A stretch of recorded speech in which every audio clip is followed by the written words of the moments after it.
আমার ক্লাস 2-এর ছোট্ট ছোট্ট ছেলেমেয়েরা, আশা করি তোমরা বাড়িতে আছো, সুস্থ আছো। আমি মৌমিতা সিস্টার আজকে তোমাদের একটা বাংলা ক্লাস নিয়ে চলে এসেছি। বাংলাতে আজকে আমরা আমার বই পড়ব। মে মাসে আমার বইতে দুটো কবিতা আছে। প্রথম কবিতা কি আছে? প্রভাত বর্ণন। তাহলে আজকে আগে আমরা প্রথম কবিতাটা পড়ে নিই। প্রভাত বর্ণন, কবি মদনমোহন তর্কালঙ্কার। পাখি সব করে রব, রাতি পোহাইল, কাননে কুসুম কলি সকলি ফুটিল।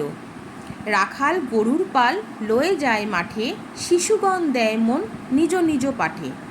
ফুটিল মালতী ফুল সৌরভ ছুটিল, পরিমল লোভে অলি আসিয়া জুটিল। গগনে উঠিল রবি লোহিত বরণ, আলোক পাইয়া লোক পুলকিত মন। শীতল বাতাস বয় জুড়ায় শরীর, পাতায় পাতায় পড়ে নিশির শিশির। উঠো শিশু, উঠো শিশু মুগ্ধ পর নিজ বেশ, আপন পাঠেতে মন করহ নিবেশ। তাহলে প্রভাত বর্ণন মানে কি?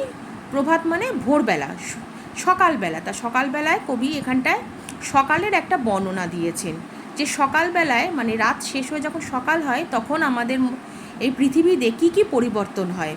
যেমন কি সকালবেলায় হলেই পাখিরা ডাকে, রাত শেষ হয়ে গেলে পাখিরা ডাকে, বাগানে ফুল ফোটে, রাখাল গরু নিয়ে মাঠে নিয়ে যায়, শিশুরা কী করে? শিশুরা নিজেদের পাঠে মানে পড়াশোনায় মন দেয়।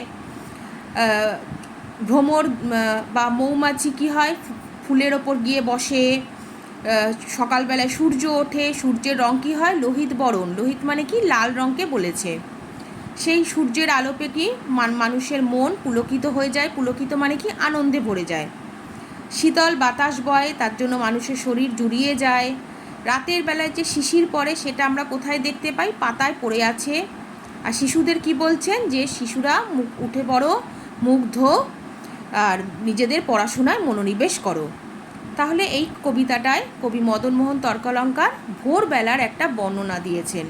তাহলে এই কবিতাটা তোমরা ভালোভাবে পড়বে এবং এর থেকে তোমরা কি করবে? এর থেকে তোমরা কবিতার শূন্যস্থান করবে, কবি পরের লাইন করবে, এইভাবে পুরো কবিতাটা মুখস্থ করে ফেলবে।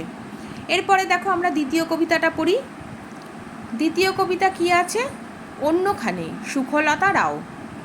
হাটে গোলমাল বেচে কেনে মাল, কত লোকজন কত মন মন।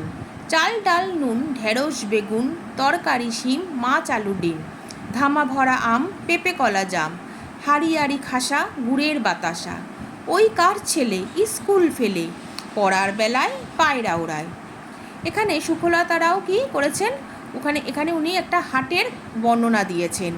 সহজপাঠ কবিতায় আমরা হাট একটা কবিতা পড়েছি রবীন্দ্রনাথ ঠাকুরের। এখানেও হাটের একটা বর্ণনা আছে, যেমন কি হাটে কি বিক্রি হয়, হাটে সবসময় লোকজন চেঁচামেচি করে, এরকমই একটা বর্ণনা ওটা হাটের ছোটোখাটো একটা সুন্দর করে ছোট্ট একটা কবিতার মাধ্যমে উনি এই হাটের বর্ণনা দিয়েছেন।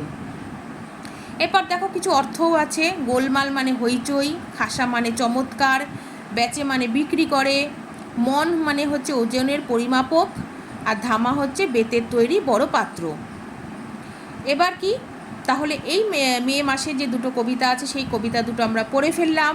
এই দুটো কবিতাই তোমরা কি করবে? যে কটা কবিতা আমি সবসময় বলেছি কবিতা ভালো করে মুখস্থ করতে হবে, আর কি তার পরের লাইন, তার কবিতার শূন্যস্থান, এইভাবেই আমরা কবিতাগুলো এইভাবেই মুখস্থ করব। এর আগেও আমরা একটা 12 মেশে কবিতা পড়েছি। তাহলে প্রত্যেকটা কবিতা, সহজ পাঠের কবিতা যা পড়েছি, আমার বইয়ের কবিতা যা পড়েছি, প্রত্যেকটা কবিতা তোমরা ভালোভাবে মুখস্থ করে ফেলবে। তাহলে আজকের ক্লাস এই অবধিই থাক।